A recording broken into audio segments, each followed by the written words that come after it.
Hi sir, good afternoon.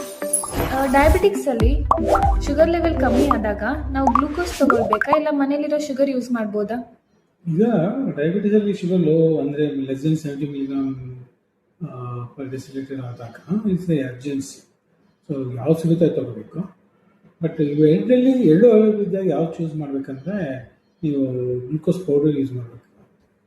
ಯಾಕಂದರೆ glucose ಬಂದುಬಿಟ್ಟು ಮೊನೋಸ್ಯಾಕ್ರೈಡ್ ಅಂತಾರೆ, ಅದಕ್ಕೆ ಫರ್ದರ್ ಡೈಜೆಷನ್ ಅವಶ್ಯಕತೆ ಇರಲ್ಲ ಬಾಡಿಗೆ. ವೆರಾಸ್ ಗ್ಲೂಕೋಸ್ ಅಥವಾ ಸಕ್ಕರೆ ಅಂತ ಏನಂತೀವಿ ನಾವು ಮನೆಯಲ್ಲಿ ಇರೋ ಸಕ್ಕರೆ, ಅದು ಡೈಸ್ಯಾಕರೈಡ್.